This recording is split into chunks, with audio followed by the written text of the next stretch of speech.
We begin our Sunrise Smart Start with breaking news out of South Carolina. 2 people are dead. A third is wounded after a shooting at South Carolina State University.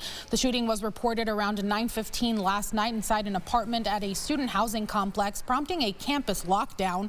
No suspect information has been released. Classes at the university are canceled for the day and counseling is available. The State Law Enforcement Division is now leading the investigation. Also breaking overnight, News 8 is working to learn more about a crash on the city's inner loop near North Street. This is what the scene looked like just before 3. That black SUV looking pretty banged up as crews work to clear the scene. Now looking westbound on 490, crews have cleared the scene of a semi-truck stuck under an overpass near the Frederick Douglass Susan B. Bridge.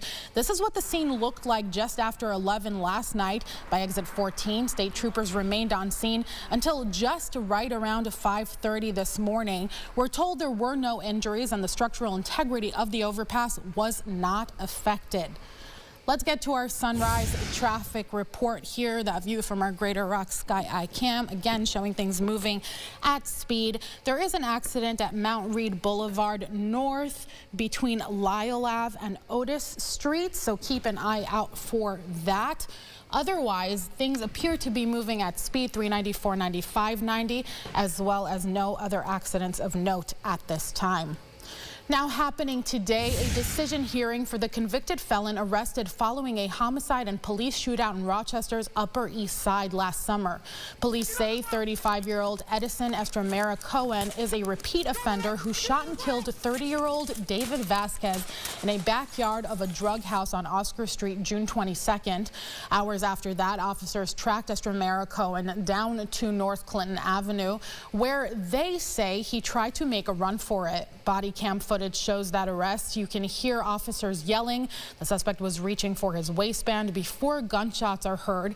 At first, just 1, then 3 more as Estremera Cohen is tackled to the ground. Estremera Cohen was rushed to the hospital for his injuries. The officer shot at was also treated and released. Estremera Cohen previously pled not guilty to murder, robbery, attempted aggravated murder of a police officer, and criminal possession of a weapon charges. He's due in court at 9:30 this morning. You never think this will happen to me, this will happen to my family, or this will happen to somebody that I know. You never think that.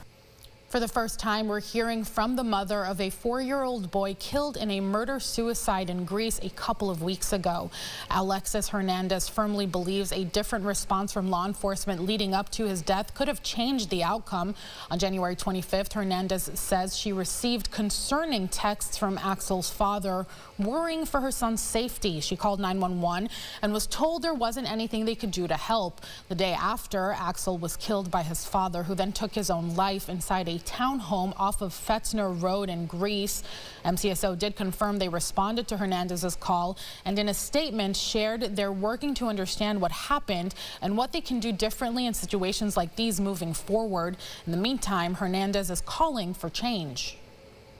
I just wish that things like that were taken more seriously. I wish they wouldn't wait to act until somebody is hurt or dead. He's an innocent baby, 4.5-year-old. He never deserved to be hurt or have this happen to him at all. Like, he should have lived a full life, and it's very unfair. Hernandez's family has set up a GoFundMe to help with expenses as she navigates the loss of her son. If you or someone you know is experiencing domestic violence, you can contact the Willow Domestic Violence Center at 585-222-7233. The Warsaw Central School District is canceling the rest of its junior varsity and varsity basketball season. The announcement follows an ongoing investigation involving multiple students. The district says outside counsel is reviewing the matter, adding the new information doesn't directly affect the current investigation, but could prompt a separate inquiry. No further details of the investigation are available this morning.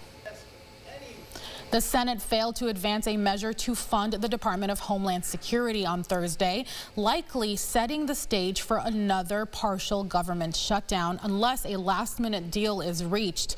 In a 52-47 vote, all but one Democrat opposed moving forward with the bill, which would have funded DHS through September. Democratic lawmakers say future DHS funding is dependent on the implementation of ICE reforms.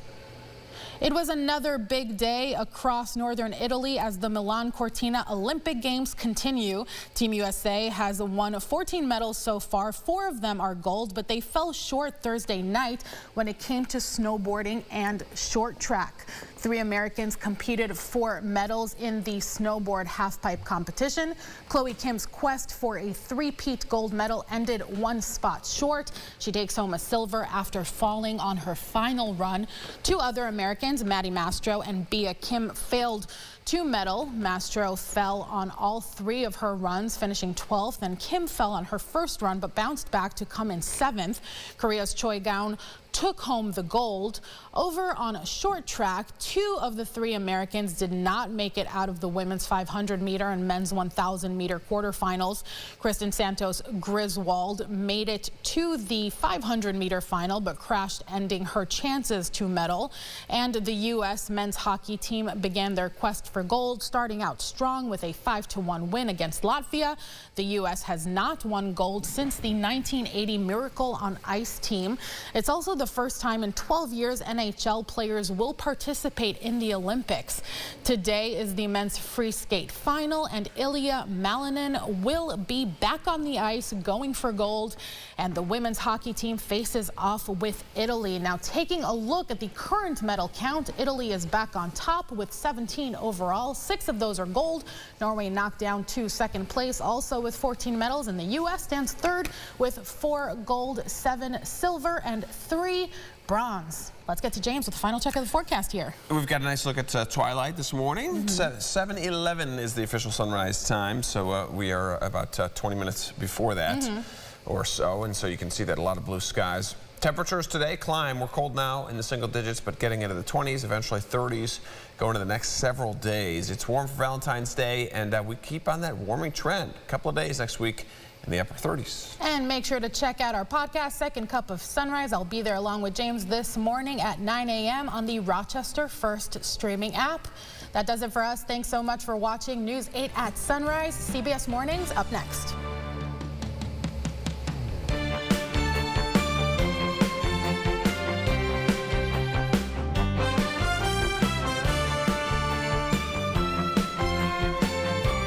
Follow News 8 wherever you are on RochesterFirst.com, Facebook, X, and on our app for news and weather.